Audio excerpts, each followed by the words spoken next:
मंगलम गौतमो गणी मंगलम कुंद कुंदात्यो जैन धर्मोस्तु मंगलम। भगवान महावीर के 2550वां निर्वाण महोत्सव मंगलमय हो। प्रमुख गणधर गौतम स्वामी कल्याणकारी हो एवं आचार्य श्री कुंद जी मंगलकारी हो और सदा ही जैन धर्म मंगलमय हो। इसी भावना, इसी वंदना के साथ आज यहाँ उपस्थित सभी को सादर जय जिनेन्द्र। आज अपनी अज्ञान बुद्धि से आचार्य श्री कुंद जी द्वारा रचित समय सार जैसे महान ग्रंथ की चर्चा करना अपना परम सौभाग्य मानते हुए गतिमान होती हूँ।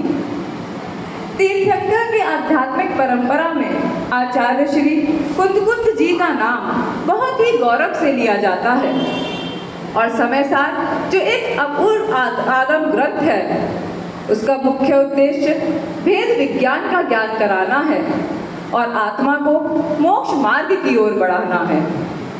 समय सारम द्वादशाम चतुर्दश पूर्वाणाम सारम परम तत्वम, अर्थात समय सार वह परम तत्व है जिसमें 12 अंगों और 14 पूर्वों का सार दिया गया है। समय सार को 2 शब्दों से भी समझा जा सकता है, समय और सार, अर्थात चेतना का सार या आत्मा का ज्ञान। वर्तमान में समय सार पर 2 टीकाएं उपलब्ध हैं। पहली श्री अमृत चंद्र सूरी जी की आत्मख्याति और दूसरी श्री जयसेन आचार्य जी की तात्पर्य वृत्ति। समय सार में 10 अध्यायों के द्वारा जीव की प्रवृत्ति, कर्म बंध एवं मोक्ष पर चर्चा की गई है, जिसके 10 अध्याय या अधिकार हैं: जीव अधिकार, अजीव अधिकार, कर्ता कर्म अधिकार, पुण्य पाप अधिकार, आश्रम अधिकार, संवर अधिकार, बंध अधिकार, निर्जरा अधिकार, मोक्ष अधिकार तथा सर्व विशुद्ध ज्ञान अधिकार। समय सार जीव को अंतर्मुखी बनाने का प्रयास करता है ताकि चेतना के परतंत्र होने के कारणों को जाना जा सके। समय सार अविकार बंदो ज्ञानानंद में, समय सार अविकार बंदो ज्ञानानंद में, शिव स्वरूप शिवकार मन वचकाय समहारी के, अर्थात आत्मा और देह का ज्ञान होना परम आवश्यक है, क्योंकि आत्मा अलग है और देह अलग।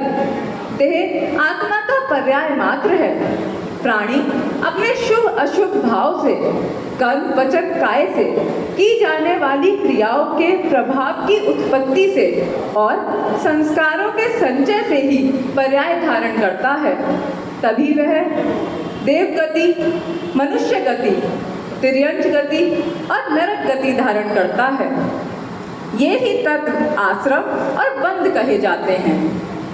श्री समय सार में वर्णित तत्व जीव, अजीव, आश्रम, निर्जरा, संवर, मोक्ष ये सभी मूल प्रयोजनभूत तत्व हैं, क्योंकि जीव से अपना, अजीव से अपने साथ जो कर्म, शरीर आदि के संबंध हैं उनका, आश्रम से कर्मों को आकर्षण करने के कारणों का, बंध से बंध अर्थात आत्मा के सत्ता में ठहर जाने का, संवर से आश्रम के कारणों को रोकने का, निर्जरा से बंध के शनै शनै छेदने का तथा मोक्ष से पूर्ण बंध से मुक्त हो जाने का ज्ञान प्राप्त होता है।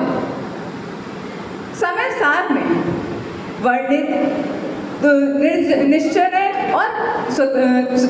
और व्यवहार में 2 नय का वर्णन किया गया है, जिनसे निश्चय वास्तविक है जबकि व्यवहार में अवास्तविक है। निश्चय और व्यवहार में ये 2 नय हैं जिनसे आत्मा और देह का भिन्नता का अंतर पता चलता है। इसी प्रकार समय सार में स्वतंत्र दृष्टि और परतंत्र दृष्टि का भी ज्ञान दिया गया है।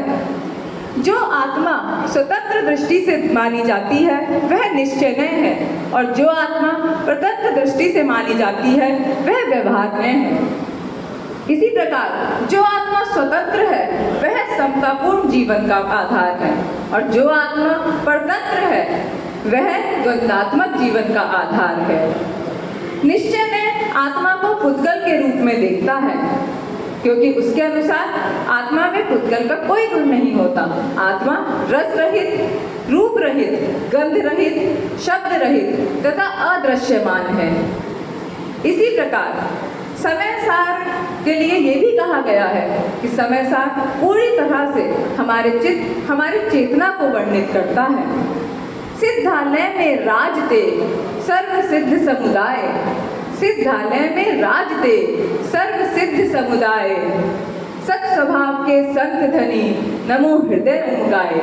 अतः कर्मों को छोड़ने के लिए हमें आत्मा के स्वतंत्र रूप का ज्ञान, आत्मा के ज्ञायक रूप का ज्ञान तथा जीव अजीव के भेद का ज्ञान ग्रहण करना चाहिए। इसी के साथ अपनी वाणी को विराम देते हुए यही कहना चाहूँगी कि समय सार ग्रंथ एक अत्यंत ही सच्चे आनंद की अनुभूति का द्वार है। समय सार ग्रंथ ही हमारे को उच्च कोटि का ग्रंथ एक गहन तथा सूक्ष्म मार्गदर्शक के रूप में प्राप्त होता है। अवसर पाकर जीवन में हमें समय सार ग्रंथ का अध्ययन एवं मनन अवश्य करना चाहिए। धन्यवाद।